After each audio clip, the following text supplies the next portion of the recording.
Hello, gorgeous female execs and women in business.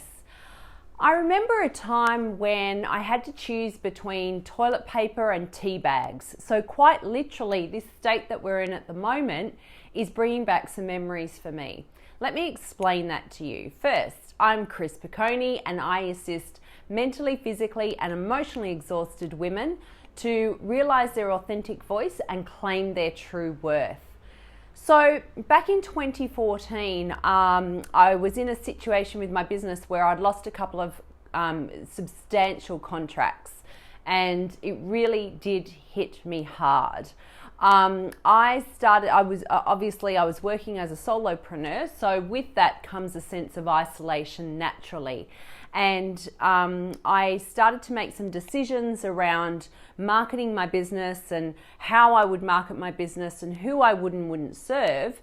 That basically meant that my social networks were starting to sort of break down and be cut down essentially. So the 6 or 7 different networks that I had before that point, hello whoever just came online, welcome. The 6 or 7 networks that I had until that point really started to diminish, and so I lost a couple of big contracts. I was in a situation where I felt a little bit isolated because I was working from home, and I had a consulting practice, a consulting room for when I had my coaching practice and would see clients there. But I did spend a lot of my time on my own. And when I lost these 2 major contracts, it was pretty much 80% of my business, foolishly. And certainly you live and learn. But I learned some lessons around that, around compromise and sacrifice. And I remember quite distinctly, I was so financially stretched that I was starting to consider some really rash decisions about how I would survive. And I remember one day walking to Woolworths, the supermarket, and thinking to myself, okay, today I need to choose between whether I buy toilet paper or whether I buy tea bags. Now, for anybody that knows me within, 5 meters away, you would understand how much I love tea. But it was a very real decision for me that I had to make. And I've been reflecting on that time a little bit over the last couple of days and reflecting on what went on for me mentally and emotionally during those times. Because for me, it was a real time of scarcity and lack. And it was a real time when fear was very evident for me. And I'm sure that it came out in lots of my conversations with people, lots of my interactions, and the way I related to people at the time.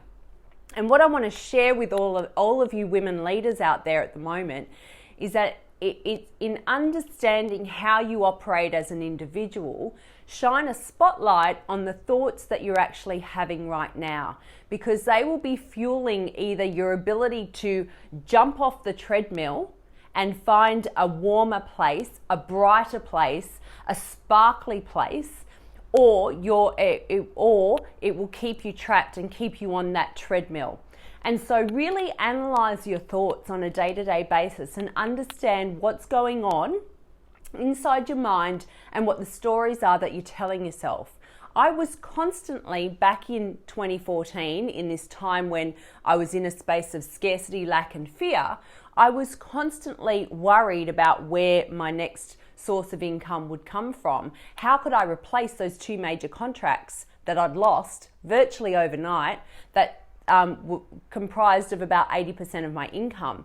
And so I was doing really interesting things that indicated that my behavior was all around scarcity, lack and fear.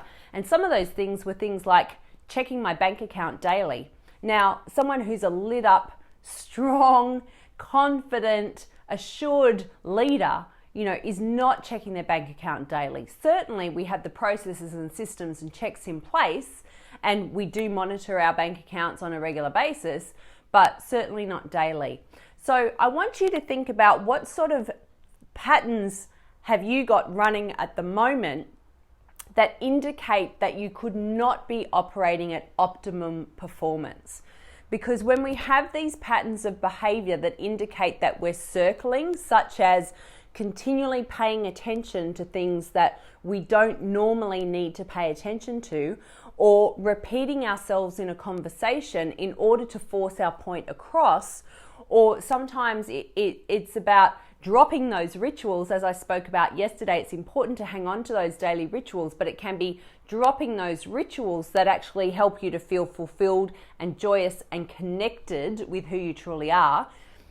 Think about what's going on for you in relation to those things, and think about, more than ever, how can I start to clear away the patterns in my mind that are not serving me, that cause me to take actions as a leader and commit to behaviors that others might be perceiving as being operating from a space of scarcity, lack, fear, doom and gloom, or any of those things that don't keep people lit up and don't inspire the best in other people. So one of the things that you can do is certainly journal these, although I would recommend that if you're going to follow that process, don't stay stuck in the habit of journaling, just one paragraph a night before you go to bed so that you can put that aside and know that it's done, yeah? Or you could probably do something like repeat back to yourself that positive message to combat whatever that negative chatter is inside of you. Like, I don't know how I'm going to get out of this. Well, what if you did know how you could get out of this? So ask yourself some really high quality questions that cause you to flip that thinking around the negativity, the scarcity, the lack that might be keeping you on that treadmill, rather than helping you to jump off and get to a place of freedom, of joy, of being lit up, of being happy, fulfilled, all of those things that we love to read about. And when we go to hear speakers, we love to hear them talk about how easy it is to be in that state, but understanding how you can actually get yourself there is really where the jam is for you. So I trust that helps. I just wanted to share a little bit of my story to help you put things into perspective for you right now and assist you in perhaps getting off that treadmill and getting to freedom. So I would love to invite you to a complimentary chat with me. It's obligation free, and I will gift you a very high level strategy in that conversation that will allow you to end the physical, mental and emotional exhaustion and get to your authentic voice and start claiming your true worth. I'm Chris Piccone, and I look forward to bringing you more tomorrow. Thank you. Bye.